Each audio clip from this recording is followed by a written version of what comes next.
এই শীতের সময়ে বাজারে একদম তাজা তাজা ফুলকপি এসেছে। তবে চলুন আজকে বাড়িতেই ঝটপট বানিয়ে ফেলি ফুলকপির পরোটা। খেতে অসাধারণ লাগে। তবে দেরি না করে চলুন বন্ধুরা ভিডিওটা শুরু করি। এখানে আমি ফুলকপিকে ছোট ছোট টুকরো করে কেটে নিয়েছি। এটা ধ্যান দিতে হবে যে ফুলকপির ভেতরে কোনো পোকা তো নাই, তো সেই জন্য একদম টুকরো টুকরো করে নিয়েছি ফুলকপিগুলোকে। আর এগুলোকে আমি একটা একটা করে এইভাবে গ্রেটার দিয়ে গ্রেট করে নেব। যত পাতলা গ্রেটার হবে আপনার কাছে ততই ভালো হবে। আর দেখুন বেশি যেমন এই ছেদগুলো বড় বড় ওয়ালা গ্রেটার নিলে তাহলে ওতে ভালো গ্রেট হবে না, বড় বড় থেকে যাবে, পরোটাটা আমাদের ফেটে যাওয়ার বেশি চান্স থাকবে।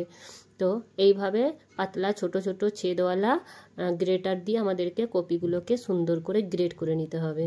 আর বন্ধুরা দেখুন এখানে যে মোটা অংশটা আছে এটা নিলে চলবে না, এটা ফেলে দিতে হবে। শুধু ফুলটাকে ভালো করে গ্রেট করে নিতে হবে, এই মোটা অংশটা আমি নেব না। এইভাবে আমি সবকটা ফুলকপিকেই এইভাবে পাতলা পাতলা করে গ্রেট করে নেব। এখানে আমি সব ফুলকপিগুলোকে গ্রেট করে নিয়েছি। আর এতে একটু স্বাদ অনুযায়ী থেকে একটু বেশি নুন দিয়ে আমি 10 মিনিটের জন্য এগুলোকে মাখিয়ে ছেড়ে রেখে দেব, যাতে করে ফুলকপির ভেতরে যত পানি থাকবে সব বেরিয়ে যাবে। আর ফুলকপির থেকে পানিটা বার হওয়া খুবই জরুরি। ফুলকপিটা ততক্ষণ ঢাকা দিয়ে রেখে দিয়েছি। এদিকে আমি আটাটা মেখে নেব। এখানে আমি নিয়েছি গমের আটা, আপনারা চাইলে ময়দাও ব্যবহার করতে পারেন, তবে এখানে আমি গমের আটা ব্যবহার করছি। এখানে আমি 2 চামচ বেসন ব্যবহার করছি। আর দিয়ে দেবো এখানে স্বাদ অনুযায়ী নুন। আর দেব আমি 2 চামচ মতো রিফাইন তেল। এখানে আপনারা চাইলে ঘিও ব্যবহার করতে পারেন, ঘি আমি এখানে ব্যবহার করছি না, আমি এখানে রিফাইন তেল দিয়ে দিয়েছি। এবার এগুলোকে সুন্দর করে আমি মিক্স করে নেব। এখানে দেখতেই পাচ্ছেন মিক্স হয়ে গেছে। এবার অল্প অল্প পানি দিয়ে আমি একটা মিডিয়াম ডো বানিয়ে নেব। আমাদের ধ্যান দিতে হবে, একবারে হরাম করে সব পানিটা ঢেলে দিলে চলবে না, অল্প অল্প করে পানি দিতে হবে আর ডোটা বানাতে হবে। আর নরম হয়ে গেলে আমাদের পরোটাটা ফেটে যেতে পারে, তো সেই কারণে মিডিয়াম, একটু না বেশি শক্ত না একদম নরম, সেরকম মতো একটা ডো বানিয়ে নিতে হবে। আমার আটা মাখা হয়ে গেছে। এবার আমি একটু ওপরে তেল দিয়ে এটাকে মাখিয়ে সুন্দর করে আমি ঢাকে কমসে কম 10 থেকে 15 মিনিটের জন্য ছেড়ে রেখে দেব। এদিকে যে আমি কপিগুলো নুন মাখিয়ে রেখে দিয়েছিলাম, এরকম একটা কটন কাপড়ে কপিগুলো ঢেলে আমি পানিটা একদম নিচড়ে ফেলে দেব। কপির পানিটাকে একদম নিচড়ে ফেলে দিতে হবে, পানি থাকলে হবে না। তো এইভাবে আমি কপিগুলোকে নিচড়ে পানিটা ফেলে দেব। দেখতেই পাচ্ছেন কত পানি বার হচ্ছে।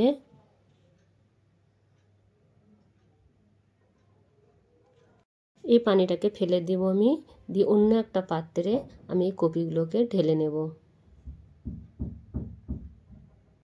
বন্ধুরা অন্য একটা পাত্রে নিয়ে নিয়েছি, এতে একটু আদা গ্রেট করে দিয়ে দেব। এতে এবার দেব টুকরো করে কেটে রাখা ধনে পাতা আর টুকরো ছোট পাতলা পাতলা করে কেটে রাখা একটু এখানে আমি কাঁচা লঙ্কা দিয়ে দিচ্ছি। এখানে আমি কাশ্মীরি লঙ্কা গুঁড়ো ব্যবহার করছি। আর এখানে দেবো এবার 1/2 চামচ মতো গোটা জিরে, 1/2 চামচের থেকে একটু কম জোয়ান, আর দিয়ে দেবো একটু জিরে পাউডার, দিয়ে এগুলো খুব সুন্দর করে মিক্স করে নেব। এদিকে আটাটাকে আমি ভালো করে আরও একবার মেখে নেব, দিয়ে ছোট ছোট লই কেটে নেব। এই দেখুন এইভাবে লই কেটে নিতে হবে, সাইডগুলো এরকম দাবিয়ে দাবিয়ে একটু চ্যাপটা মতো করে নিতে হবে, যাতে করে আমরা স্টাফিংটা দিতে পারি। এখানে আমি 2 চামচ স্টাফিং দিলে দেব, দিয়ে সুন্দর করে সাইডগুলোকে মুড়িয়ে নেব।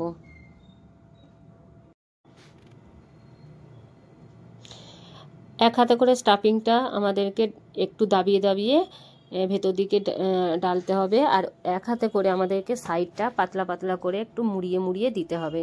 এইভাবে মুড়ালেই দেখবেন স্টাফিংটাও ভেতরের দিকে চলে গেছে আর আমাদের একদম লইটা তৈরি হয়ে গেছে।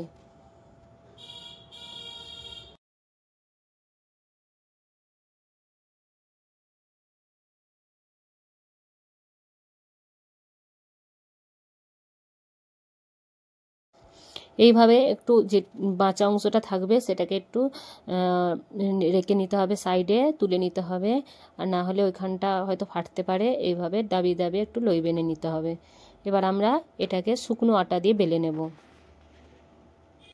এখানে বন্ধুরা পরোটাটা বেশি চেপে বেলা যাবে না, হালকা হালকা হাতে বেলতে হবে যাতে করে না ফেটে যায় পরোটাটা, সেটা ধ্যান দিতে হবে।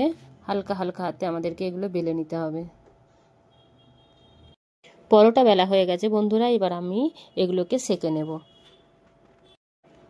তাওয়া গরম হয়ে আছে, মিডিয়াম আঁচে রাখতে হবে, না হলে আমাদের একদম কাঁচাও থেকে যাবে যদি জোরে আঁচ দিই, আর যদি একদম আস্তে দিই তাহলে সেখানেও কাঁচা থেকে যাবে, ভালো হবে না। তো মিডিয়ামে রাখতে হবে আঁচ দিয়ে। এবার এপিট ওপিট আমরা ভেজে নেব।